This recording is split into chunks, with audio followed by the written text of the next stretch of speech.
Hello' everyone, কি খবৰ? আশা কৰোঁ সকলোৰে ভাল। অলৰেডি তোমালোকে গমেই পাইছে তোমালোকৰ এক্সাম অতি শীঘ্ৰেই হ'ব হয়নে?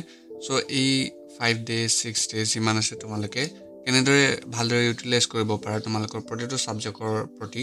অলৰেডি মই এটা ভিডিঅ' বনাই দিছিলোঁ, তোমালোকে কেনেদৰে এইকেইদিন পঢ়িব পাৰা এক্সামৰ ষ্ট্ৰেছ নোলোৱাকৈ মই বনাই দিছিলোঁ। তো সেইটো ভিডিঅ' ডেছক্ৰিপশ্যনত দি দিম, তোমালোকে চেক কৰিব পাৰা। আৰু এই লাষ্ট 6 days 7 days বা 5 days তোমালোকে কেনেদৰে পঢ়িবা যাতে কোনো ধৰণৰ তোমালোকৰ কনফিউজন নহয় এক্সাম হলত। চ' যোনটো ময়ো ফ'ল' কৰিছিলোঁ, চ' সেইখিনি মই তোমালোকক ক'ব বিচাৰিছোঁ। অলৰেডি তোমালোকৰ তাত 5 days 6 days 7 days যিমানখিনি আছে গম পাইছে মানে। চ' তোমালোকে কোনো ধৰণৰ পেনিক কৰিবলগীয়া চিটুৱেশ্যন নাই বৰ্তমানে, ভয় খাবলগীয়া একো নাই। জাষ্ট তোমালোকে যোনটো কৈছিলোঁ যে তোমালোকক বৰ্তমানৰ কাৰণে জাষ্ট তোমালোকে কিতাপখিনি পঢ়া। কিতাপৰ পিছত তোমালোকৰ যদি কোনোবা নোটছ ব্যৱহাৰ কৰিছিলা, নোটছখিনি পঢ়িবা। তাৰপিছত গাইড বুক যদি সময় পোৱা তেতিয়া কৰিবা। এতিয়া বৰ্তমানে কোনো নতুন চেপ্টাৰ আৰম্ভ কৰিবলগীয়া একো নাই হয়নে? এতিয়া তোমালোকে ভয় খাবলগীয়া একো নাই। জাষ্ট এটা তোমালোকৰ ৰাইট ষ্ট্ৰেটেজিৰ প্ৰয়োজন হয়, যোনটো তোমালোকে ফ'ল' কৰিলে ভাল এটা মাৰ্কছ স্ক'ৰ কৰিব পাৰিবা। হ'ল অলৰেডি তোমালোকে পঢ়িছা গোটেই বছৰটো, কিবা নহয় কিবা এটাতো পঢ়িছা, এনেকুৱা নহয় যে একোৱে পঢ়া নাই মানে। চ' এতিয়াও ইমান লেট হোৱা নাই, যিমানখিনি পঢ়িছা সেইখিনিৰ ওপৰতে এক্সাম আহিব হয়নে? চ' চোৱা, দ্য ৰিটেনশ্যন লুপ প্ৰট'কল এতিয়া কেনেধৰণে তোমালোকে আগবাঢ়িবা। চোৱা, প্ৰথমে এতিয়া কাৰণে 4-5 দিন যিমান দিন আছে আৰু। চ' এইকেইদিন তোমালোকে প্ৰথমে কোনোবা এটা ধৰি লওক টপিক পঢ়িছা কোনোবা এটা টপিক পঢ়িছা, সেই টপিকটো প্ৰথমে তোমালোকে লিখা। যে ছাপ'জ কোনোবা এটা তোমালোকৰ চমুটোকা আহে নহয়, ছাপ'জ কোনোবা এটা টপিকৰ ওপৰত কুৱেশ্যন আহিছিল প্ৰিভিয়াছ ইয়াৰ কুৱেশ্যন পেপাৰত, সেই কুৱেশ্যনটো এবাৰ কৰিবলৈ ট্ৰাই কৰা। হ'ল সেই টপিকটো এবাৰ চালা, লিখিলা, চালা, দেন কিতাপখন বন্ধ কৰি পেলাই ৰিকল কৰা যে কি আছিল সেই টপিকটোত। চ' এনেকৈ কৰিবলৈ এতিয়া ট্ৰাই কৰা। এক্টিভ ৰিকল কৰিব লাগিব। এতিয়া কি কৰিব লাগিব? এক্টিভ ৰিকল কৰিব লাগিব। হ'ল ৰিড এলাউড, অকণমান চিঞৰি পঢ়িবা আৰু এক্সপ্লেইন টু চেল্ফ, নিজেই ভাবিবলৈ ট্ৰাই কৰিবা, যে নিজেই নিজকে বুজাবা যে সেইখিনি টপিকৰ পৰা তুমি কি বুজিছিলা। হ'ল নেক্সট তোমালোকে 3x3 ৰুল ফ'ল' কৰা। চ' স্পীড বৰ্তমান লাগিব মানে, তোমালোকে যিহেতু গমেই পাইছা তোমালোকৰ 45টা MCQ আহিবই। চ' এই 45টা MCQ তোমালোকে কম টাইমত ছল্ভ কৰিব লাগিব। চ' সেই কম টাইমত ছল্ভ কৰিবৰ কাৰণে তোমালোকৰ স্পীডটো বহুত লাগিব হয়নে? চ' এতিয়া তোমালোকে টপিক ৱাইজ পঢ়া, যে প্ৰথমে প্ৰিভিয়াছ ইয়াৰ কুৱেশ্যন পেপাৰ চোৱা। অলৰেডি তোমালোকৰ যদি কুৱেশ্যন বেংক আছে তাত দিয়াই থাকে। চ' প্ৰিভিয়াছ ইয়াৰ কুৱেশ্যন পেপাৰখিনি চোৱা। প্ৰিভিয়াছ ইয়াৰ কুৱেশ্যন পেপাৰত চোৱা যে কোনকেইটা ইম্পৰ্টেণ্ট টপিকছ তাক ভাগ কৰা, Day 1 Day 2 Day 3, যোনবোৰ ৰিপিটেডলি আহি আছে। হ'ল চ' সেইবোৰ টপিক ৱাইজ এতিয়া বৰ্তমানে চোৱা, নতুন বস্তু একো আৰম্ভ কৰিবলগীয়া নাই। হ'ল নেক্সট এতিয়া নতুন চেপ্টাৰ আৰম্ভ কৰিবলগীয়া নাই, অলৰেডি কৈছোঁ এখনে। চ' তোমালোকে এতিয়া কি কৰিবা যে গোটেই চেপ্টাৰটোৰ যোনটো সাৰাংশ দিয়া থাকে, যদি গোটেই চেপ্টাৰটো নপঢ়াও, চেপ্টাৰৰ লাষ্টত যে সাৰাংশ বুলি দিয়া থাকে, সেই সাৰাংশটোতে কোনকেইটা ফৰ্মুলা ইউজ হৈছিল সেইটো চেপ্টাৰত দিয়া থাকে। তো সেইটো তোমালোকে বৰ্তমানৰ কাৰণে চাব পাৰা। হ'ল আৰু এনেকুৱা হয় সাৰাংশত কি হয় যে কিছুমান পইণ্ট যদি তোমালোকে পাহৰি যোৱা চেপ্টাৰটো পঢ়োঁতে, চ' সেই সাৰাংশখিনি পঢ়িলেই মানে গম পোৱা যায় যে সেই চেপ্টাৰটোত ইমানখিনি আছিল। হ'ল যে এইটো পইণ্ট সেই চেপ্টাৰটো কোনোবা এটা জেগাত আছে। চ' তোমালোকে সাৰাংশটো পঢ়িলেই গম পাবা। আৰু কেনেধৰণৰ ফৰ্মুলা, কেনেধৰণৰ কনচেপ্ট ইউজ হৈছিল কোনোবা এটা পাৰ্টিকুলাৰ টপিক কৰোঁতে, সেইটো তোমালোকে সাৰাংশৰ পৰা জানিব পাৰা। আৰু তোমালোকৰ মেক্সিমাম কুৱেশ্যন তোমালোকৰ যোনবোৰ উদাহৰণ থাকে, ছল্ভ এক্সাম্পল থাকে, বা তোমালোকৰ অনুশীলনী আছে, তাৰ পৰাই আহে। আমি যেতিয়া দিছিলোঁ আমাৰ টাইমতো অনুশীলনী আৰু উদাহৰণ তাৰ পৰাই কুৱেশ্যন আহিছিল হয়নে? চ' সেইকেইটা কুৱেশ্যন, উদাহৰণৰ কুৱেশ্যনকেইটা আজিকালি বহুত ইম্পৰ্টেণ্ট হয়। চ' সেইকেইটা কুৱেশ্যন এবাৰ কৰি চাবলৈ ট্ৰাই কৰিবা। যদি কিছুমান কুৱেশ্যন তোমালোকৰ টান লাগিছিল, এবাৰ তোমালোকে কৰি চোৱা। হ'ল নেক্সট চোৱা, তোমালোকে কেনেকৈ লিখিবা এক্সামত। যে কোনোবা এটা ছাবজেক্ট লিখিছা, ধৰি লোৱা ইংলিছে লিখিছা বা ছ'চিয়েল ছায়েন্স লিখিছা, আছামিজ লিখিছা বা বেলেগ ছাবজেক্টে লিখিছা। চ' কোনোবা এটা ছাবজেক্ট যেতিয়া তুমি কুৱেশ্যন এনচাৰটো লিখিছা, কুৱেশ্যন এনচাৰটো লিখোঁতে কি কৰিবা যে ছাপ'জ ইয়াত লিখা আছে photosynthesis is a process use by plants হয়নে? তাৰপিছতে কি লিখা আছে ইয়াতে কনভাৰ্টটোত আণ্ডাৰলাইন কৰিছে লাইট এনাৰ্জি কৰিছে কেমিকেল এনাৰ্জিত কৰিছে মানে ইয়াৰ পৰা কি বুজিলা যে ফটোচিনথেচিছত কনভাৰ্ট হয় লাইট এনাৰ্জিৰ পৰা কেমিকেল এনাৰ্জি কিবা এটা ইউজ হ'ব লাগিব চ' মানে যোনকেইটা মেইন পইণ্ট থাকে কোনোবা এটা টপিকৰ চ' সেই টপিক কেইটাৰ মেইন পইণ্ট কেইটা আণ্ডাৰলাইন কৰিবলৈ ট্ৰাই কৰিবা যেতিয়া এক্সামিনাৰে তোমালোকৰ বহিখন চালে যদি তোমালোকে আণ্ডাৰলাইন কৰা থাকে তেতিয়া এক্সামিনাৰজনে ভাবিব যে মেইন পইণ্ট কেইটা আণ্ডাৰলাইন আছে হ'ল সেই টপিকটো যি পইণ্টছ লাগিছিল অলৰেডি তুমি আণ্ডাৰলাইন কৰিছা আৰু প্ৰথম চকু আণ্ডাৰলাইন কৰা বস্তুটোতেই যাব হ'ল চ' ট্ৰাই কৰিবা যে কোনোবা এটা টপিক লিখোঁতে কোনোবা এটা এনচাৰ লিখোঁতে তোমালোকে আণ্ডাৰলাইন কৰিবলৈ হ'ল যোনকেইটা মেইন টপিক আছে নেক্সট হ'ল তোমালোকে ডায়েগ্ৰাম আঁকিবলৈ ট্ৰাই কৰিবা ছাপ'জ মেথছৰ কাৰণে কৈছোঁ কোনোবা এটা ধৰি লওক কুৱেশ্যন আছে কুৱেশ্যনটো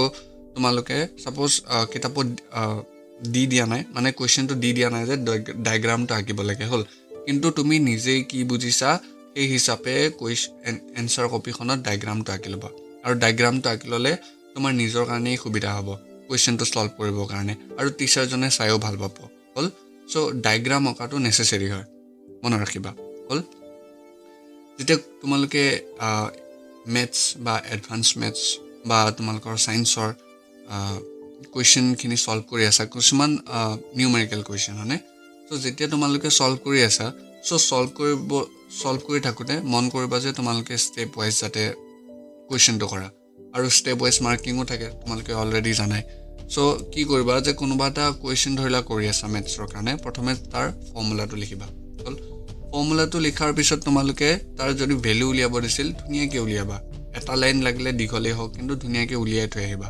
তাৰপিছত কেলকুলেশ্যন কৰিবা দেন ফাইনেল এনচাৰটো লিখিবা এনেকুৱা নহয় যে ষ্টেপ 1ৰ পিছত ডাইৰেক্ট ষ্টেপ 3টো লিখিলা ষ্টেপ 2টো স্কিপ কৰি পেলাই তো এনেকুৱা কৰিব নালাগে হ'ব চ' তোমালোকে ষ্টেপ ৱাইজ মাৰ্কিং যিহেতু থাকে তো ষ্টেপ ৱাইজ লিখিবলৈ ট্ৰাই কৰিবা হ'ল আৰু একো কুৱেশ্যন তোমালোকে এৰি নাহিবা যি মনত আছে লিখি আহিবা হ'ল নেক্সট মেথমেটিক্সৰ কাৰণে অলৰেডি তোমালোকে কৈছোঁ বৰ্তমানৰ কাৰণে কি কৰিবা যে ফৰ্মুলাখিনি ৰিভাইজ কৰা তাৰ যোনবোৰ সংজ্ঞা দিয়া থাকে ডেফিনেশ্যনছ দিয়া আছে মানে সংজ্ঞাবোৰ দিয়া আছে তো সংজ্ঞাবোৰ বৰ্তমানৰ কাৰণে পঢ়িবলৈ ট্ৰাই কৰা হ'ল মানে পঢ়িবইতো লাগিবই দেন কিছুমান কুৱেশ্যন যদি তোমালোকে কৰা নাই বা কৰিম বুলি ভাবি আছা চ' সেই কুৱেশ্যনবোৰ বৰ্তমানৰ কাৰণে ষ্টেপ ৱাইজ কৰা হ'ল দেন নিট ডায়েগ্ৰাম আঁকিবলৈ ট্ৰাই কৰিবা যোনটো মেণ্ডেটৰী হয় চ' ষ্টেপ ৱাইজ যিহেতু মাৰ্কিং থাকে মেথছটো স্ক'ৰ কৰিবলৈ বহুত সহজ হয় চ' ট্ৰাই কৰিব যে ষ্টেপ ৱাইজ তোমালোকে লিখিবলৈ হ'ল ষ্টেপ ৱাইজ যদি লিখা মাৰ্কছ ভাল পোৱা যায় হ'ল দেন তোমালোকৰ ছায়েন্সৰ কাৰণে তোমালোকৰ পদাৰ্থ বিজ্ঞান ৰসায়ন বিজ্ঞান আৰু জীৱ বিজ্ঞানী 3টা পাৰ্ট থাকে মানে যেনেকৈ ফিজিক্সৰ কাৰণে তোমালোকৰ পোহৰ চেপ্টাৰ কেইটা হ'ল দেন কেমেষ্ট্ৰি যোনকেইটা চেপ্টাৰ আছে তোমালোকৰ ৰাসায়নিক বিক্ৰিয়া আৰু সমীকৰণ হ'ল আৰু বায়'লজি মানে যে জীৱই কেনেকৈ বংশ বিস্তাৰ কৰে চ' জীৱৰ যোনকেইটা পাৰ্ট আছে সেইকেইটা বায়'লজিৰ পাৰ্ট হয় চ' সেই প্ৰতিটো পাৰ্টৰ কাৰণে ছাপ'জ এতিয়া ফিজিক্সৰ কাৰণে ক'লোঁ যেনেকৈ পোহৰ চেপ্টাৰটোৰে পোহৰৰ যোনকেইটা তাৰ থাকে যে নিয়ম থাকে হয়নে পোহৰ প্ৰতিফলনৰ 2টা নিয়ম আছে হয়নে চ' সেই নিয়মকেইটা তোমালোকে লিখিব জানিব লাগিব বা পৰীক্ষাত আহিলে কেনেকৈ তোমালোকে এটেম্প কৰিবা সেইটো কুৱেশ্যন তোমালোকে জানিব লাগিব হ'ল ফিজিক্সৰ কাৰণে তোমালোকে কি কৰিবা যে নিউমেৰিকেলছ লাগিব অলৰেডি তোমালোকে কুৱেশ্যনটো কৰিছা চাগে পোহৰ চেপ্টাৰটোত আৰু পোহৰ চেপ্টাৰটো অলপ দীঘলো হয় তাতে তোমালোকৰ কুৱেশ্যনো আছে হয়নে উদাহৰণত বা অনুশীলনীৰ ভিতৰৰ কুৱেশ্যন এইখিনিও তোমালোকে অলৰেডি কৰিছা আৰু মেক্সিমাম কুৱেশ্যন তাৰ পৰাই অহা দেখা যায় চ' তাৰে তোমালোকৰ ফৰ্মুলাখিনি মনত ৰাখিবা কেমেষ্ট্ৰিৰ কাৰণে ইকুৱেশ্যনছ লাগিব মানে সন্তুলিত ৰাসায়নিক সমীকৰণ কি ৰাসায়নিক সমীকৰণ কেনেদৰে সন্তুলিত কৰে চ' সেইবোৰ তোমালোকে জানিব লাগিব ভৰৰ নিত্যতা সূত্ৰ জানিব লাগিব মানে তাৰপিছতে জীৱ বিজ্ঞানৰ কাৰণে তোমালোকে কিছুমান চিত্ৰ জানিব লাগিব যেনেকৈ ফুলৰ পাহিৰ এটা চিত্ৰ আঁকিব দিলে বা ফুল এটা আঁকিব দিলে চ' সেইবোৰ কুৱেশ্যনছ আমাৰ টাইমতো আহিছিল তোমালোকৰ টাইমতো আহিবও পাৰে চ' সেইবোৰো তোমালোকে এবাৰ চাই যাবা হ'ল ইংলিছৰ কাৰণে কি হ'ল তোমালোকে যদি মুখস্থ কৰিছাতো কৰিছাই যোনখিনি মুখস্থ নাই সেইখিনিতো বুজিবলৈ ট্ৰাই কৰা হ'ল যদি কোনোবা চেপ্টাৰ পঢ়া নাই ইংলিছৰ আগত 1-2 দিন হ'লেওতো তোমালোকৰ এতিয়া বন্ধ আছে ন চ' সেইকেইদিনত তোমালোকে চোৱা যে সেই টপিকটো তোমালোকে কিবা বুজিবলৈ ট্ৰাই কৰা, নিজে ট্ৰাই কৰা। যিটো অনলাইনৰ যোগনে আজিকালি AI ইমান এডভান্স হৈ গ'ল, তো AI ইউজ ল'ব পাৰা। চ' কৈ দিলা যে এইটো চেপ্টাৰৰ মই এইখিনি বুজি পোৱা নাই, এইখিনি মোক অসমীয়াত কৈ দিয়ক, বা কেনেদৰে মই এটেম্প কৰিব পাৰোঁ এক্সামত, হয়নে? চ' তোমালোকে তেনেদৰে ChatGPT হওক বা এনি OpenAI তোমালোকে সহায় ল'ব পাৰা, হয়নে? তাতে মানে ইংলিছত কি হয়, একজেক্ট কিৱৰ্ডছটো লিখিব লাগিব। যদি সেইটো কিৱৰ্ডটো নিলিখা তোমালোকে মাৰ্কছটো পোৱা নাযায়, হয়নে? চ' আৰু চেণ্ট্ৰেল আইডিয়া, ছাপ'জ তোমালোকৰ কোনোবা এটা কবিতা আছে, সেই কবিতাটো চেণ্ট্ৰেল আইডিয়াটো লিখিব দিছে, যে সেই কবিতাটোৰ পৰা মানে তুমি কি বুজিছা।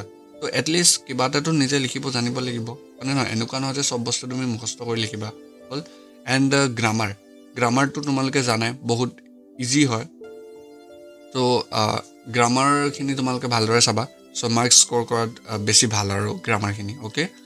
দেন ছ'চিয়েল ছায়েন্সৰ কাৰণে তোমালোকৰ ইম্পৰ্টেণ্ট টাইম লাইনছ, যে ইমান চনত এইটো যুদ্ধ হৈছিল, পানীপথৰ যুদ্ধ ইমান চনত হৈছিল।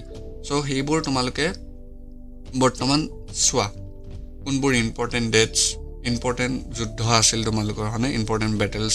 চ' সেইবোৰ তোমালোকে চোৱা। আৰু মেপছ, যোনটো অলৰেডি লাষ্ট ভিডিঅ'টোত মই তোমালোকক কৈয়ে দিছিলোঁ যে পবিতৰা অভয়াৰণ্য বা কাজিৰঙা ৰাষ্ট্ৰীয় উদ্যান বা ডিব্ৰুগড় অইল ৰিফাইনেৰী কোনটো জেগাত আছে, অসমৰ মেপখন আঁকি পেলাই তাত বহুৱাব দিব পাৰে। চ' সেইবোৰ কুৱেশ্যনো বহুত ইম্পৰ্টেণ্ট হৈ যায়, হয়নে?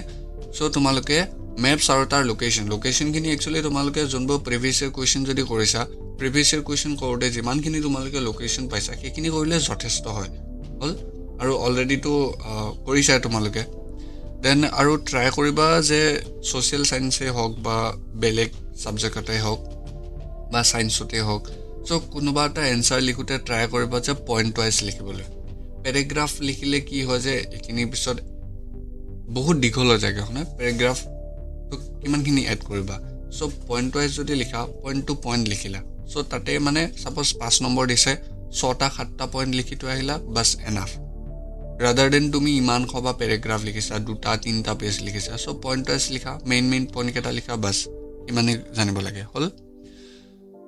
এণ্ড তোমালোকে তোমালোকৰ ৰিজাল্টৰ ওপৰত বৰ্তমান নাচাবা, যি হয় দেখা যাব। যিমানখিনি পঢ়িছা তাৰ ওপৰতে আহিব, হয়নে? চ' ইমান টেনশ্যন ল'বলগীয়া একো নাই। Exam is not equal to life. So' time আছে তোমালোকৰ তাত পঢ়া। Then 1 bad paper is not equal to failure, হ'ল। এখন কুৱেশ্যন পেপাৰ বেয়া হ'ল বুলিয়ে যে চব ফেইলিয়াৰ, সেইটো নহয়। টাইম আছে, পঢ়া। ইমান টেনশ্যন ল'বলগীয়া একো নাই। জাষ্ট এক্সামৰ আগত ডিপ ব্ৰেথ ল'বা, যিমানখিনি পঢ়ি আহিছা সেইটো নিজেই বিশ্বাস ৰাখিবা যে তুমি কিবা এটা কৰিব পাৰিবা, হ'ল। দেন লাষ্টত এটাই ক'ম, to in the game just remain in the game. So' ইমান টেনশ্যন ল'বলগীয়া একো নাই, তোমালোকে যি পঢ়িছা সেইখিনিৰ পৰা আহিব। আৰু মষ্ট ইম্পৰ্টেণ্টলি মই আকৌ এবাৰ কৈছোঁ যে তোমালোকৰ যোনবোৰ বিজ্ঞান, অংক আৰু উচ্চ গণিত, মানে এডভান্স মেথমেটিক্স, এই 3টা ছাবজেক্টৰ যোনখিনি তোমালোকৰ ভিতৰৰ অনুশীলনী কুৱেশ্যন আৰু উদাহৰণৰ কুৱেশ্যন আছে, সেইখিনি এবাৰ হ'লেও চাই যাবা। এটেম্প কৰিব পাৰিলেতো বহুত ভাল, হ'ল। সেইখিনিৰ পৰা মেক্সিমাম কুৱেশ্যন অহাৰ বহুত চান্স থাকে, হ'ল। আশা কৰিছোঁ ভিডিঅ'টো ভাল পাইছা। যদি ভাল লাগিছে লগৰসকলৰ লগতো শ্বেয়াৰ কৰি দিবা। চ' আকৌ লগ পাম, ঠিক আছে? Thank U.